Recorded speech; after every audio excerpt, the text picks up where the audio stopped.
Shalom, selamat pagi jemaat yang diberkati Tuhan. Kembali bersama dalam renungan pagi jemaat GMI Kanaan Medan Selatan di hari ini 23 April 2025. Siapkan hati kita mendengarkan firman-Nya, kita berdoa. Allah yang Maha Kasih, kami bersyukur untuk anugerah-Mu di hari yang baru ini. Kami memulai hari ini kembali dengan bersekutu dalam firman-Mu. Berbicaralah Engkau ya Tuhan, kami siap untuk menerima kebenaran firman-Mu. Dalam nama Tuhan Yesus kami berdoa. Amin. Firman Tuhan untuk kita renungkan bersama dari 2 Samuel pasal 6 ayat 1 sampai ayat yang ke-15. Saya bacakan di ayat yang ke-6 sampai ayat 11. Demikian firman Tuhan. Ketika mereka sampai ke tempat pengirikan Nakon, Uza mengulurkan tangannya ke tabut Allah dan memegangnya, karena lembu-lembu itu tergelincir. Murka Tuhan pun menyala-nyala terhadap Uza. Allah menewaskan dia di sana karena kesalahan itu. Demikianlah ia mati di sana dekat tabut Allah. Daud gusar karena Tuhan telah menyambar Uza dengan dahsyatnya, sehingga tempat itu disebut orang Peres Uza sampai sekarang. Pada waktu itu Daud takut kepada Tuhan, katanya, "Bagaimana mungkin tabut Tuhan dapat sampai ke tempatku?" Sebab itu Daud tidak mau memindahkan tabut Tuhan itu ke tempatnya, ke kota Daud. Tetapi Daud menyimpang dan membawanya ke rumah Obed-Edom orang Gad. Tabut Tuhan berada di rumah Obed-Edom orang Gad selama 3 bulan. Tuhan memberkati Obed-Edom dan seisi rumahnya. Amin. Tema firman Tuhan bagi kita pagi hari ini adalah menghormati kekudusan Allah. Menghormati kekudusan Allah. Jemaat yang diberkati, ini adalah kisah di mana Daud rindu sekali memindahkan tabut Allah ke Yerusalem. Pada saat itu seperti yang dikatakan lewat pembacaan kita, di mana pada saat itu sesungguhnya tabut perjanjian Tuhan pada masa Raja Saul ada di tangan orang Filistin. Jadi tabut perjanjian dari Filistin ke Israel. Daud menyadari bahwa sejak zaman Raja Saul, bangsa Israel telah mengabaikan tabut perjanjian tersebut. Padahal Daud mengetahui bahwa tabut perjanjian adalah media pertemuan Tuhan dengan umatnya. Sehingga Raja Daud dan seluruh bangsa Israel bersepakat memindahkan tabut perjanjian dari Kiryat Yearim ke Yerusalem. Daud dan seluruh Israel mempersiapkan pemindahan tabut perjanjian itu dengan baik menurut mereka. Jemaat yang diberkati Tuhan, sebagai lambang kehadiran Allah, tabut perjanjian harus tinggal di Yerusalem. Karena Daud menyadari kalau pemerintahannya maju, jaya, itu karena Allah ada di sana. Karena Tuhan menyertainya. Itu sebabnya tabut perjanjian Tuhan sebagai lambang kehadiran Tuhan harus ada bersama-sama dengan mereka. Lewat ini kita mau melihat jemaat Tuhan, seberapa besarkah kerinduan kita untuk menghadirkan Tuhan dalam keluarga kita.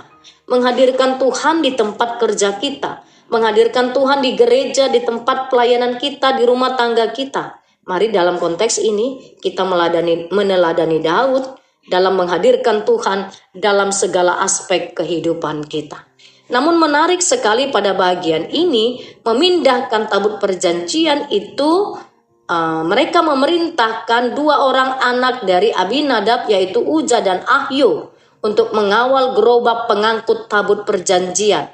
Dan mereka mendapat kepercayaan mengendalikan laju gerobak itu dari Kiryat Yearim ke Yerusalem.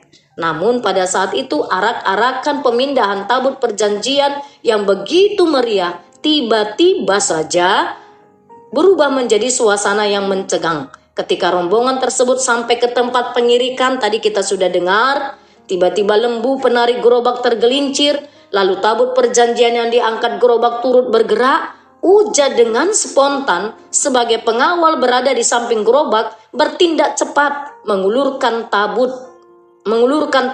tangannya kepada tabut perjanjian tersebut. Namun ketika tangan Uza menyentuh tabut, seketika tubuhnya terhempas dan ia kehilangan nyawa. Raja Daud terperanjat, menyaksikan peristiwa yang sangat tragis itu. Jemaat Tuhan, apa yang dapat kita pelajari di bagian yang kedua ini, bahwa sesungguhnya Allah sudah menetapkan kepada mereka peraturan untuk memindahkan tabut perjanjian. Yang pertama, hanya orang Lewi yang boleh membawa tabut perjanjian. Tabut itu dilengkapi dengan kayu pengusung yang dimasukkan pada gelang-gelang yang ada di sana. Jadi, Bani Kehat dari orang Lewi bertugas memikul tabut dengan kayu pengusung itu. Mereka meletakkan kayu pikulan di atas bahu, kemudian hal itu berarti bahwa tidak akan menggunakan gerobak atau gerobak yang melakukan tugasnya, tidak. Lewi lah yang melakukan tugasnya, tidak boleh diambil alih oleh gerobak sebagus apapun itu. Ini menunjukkan meskipun kelompok orang Lewi memiliki tugas sebagai pengusung tabut, tetapi Tuhan dengan jelas memperingatkan mereka tidak boleh menyentuh benda kudus itu. Kematian bisa menghampiri mereka jika melanggar. Itu dalam Bilangan 4 ayat 15. Jadi sesungguhnya ketetapan sudah dibuat oleh Allah, namun mereka melanggar ketetapan itu. Apa yang baik mereka lakukan menurut pandangan mereka, bukan menurut pandangan Allah. Yang ketiga, kita belajar dari peristiwa ini, dengan kebijaksanaan Daud, dia mengambil inisiatif di ayat 11, tabut Tuhan untuk sementara tinggal di rumah Obed Edom orang Gad selama 3 bulan. Dan selama 3 bulan Tuhan memberkati Obed Edom dan seisi rumahnya. Jadi kalau ada tabut Tuhan tinggal di rumah pada saat itu rumah Obed Edom selama 3 bulan, selama itu juga Allah memberkati kehidupan keluarganya. Jemaat yang diberkati Tuhan, seberapa besarkah kerinduan kita menghadirkan Tuhan dalam keluarga kita, di tempat dunia kerja kita, di gereja, di dunia pelayanan kita, di rumah tangga. Kita belajar hari ini, hadirkanlah Tuhan benar-benar untuk memberkati hidup kita pribadi dan seisi rumah. Berikutnya, hormatilah kekudusan Allah. Jika kita datang beribadah kepada Tuhan, datanglah dengan sungguh-sungguh. Datang beribadah ke gereja, jangan bermain-main. Ada banyak orang sudah duduk di rumah Tuhan di hari Minggu, tapi tetap masih dia punya kesempatan membalas chat di handphone, kemudian dia membaca, bermain Facebook, bermain Instagram, dan lain sebagainya. Ada banyak orang yang masih melakukan itu di rumah Tuhan.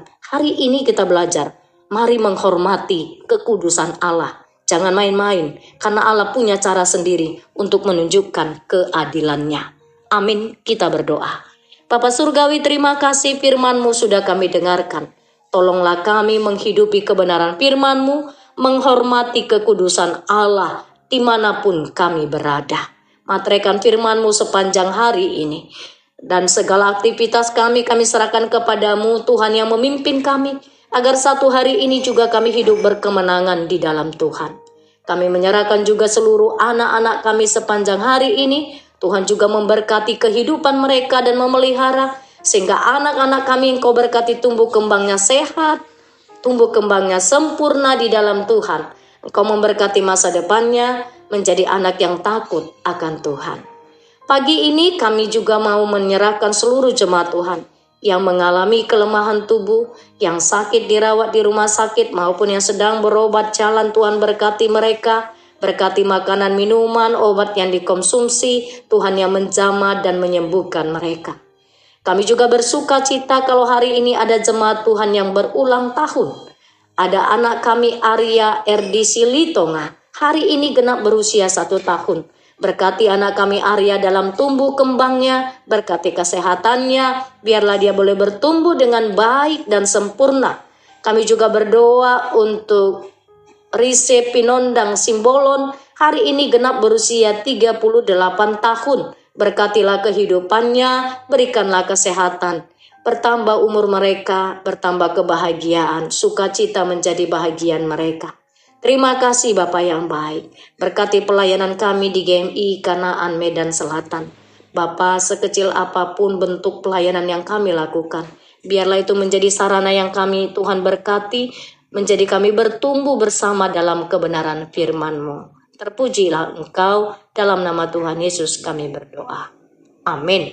Shalom, tetap semangat, Tuhan Yesus memberkati.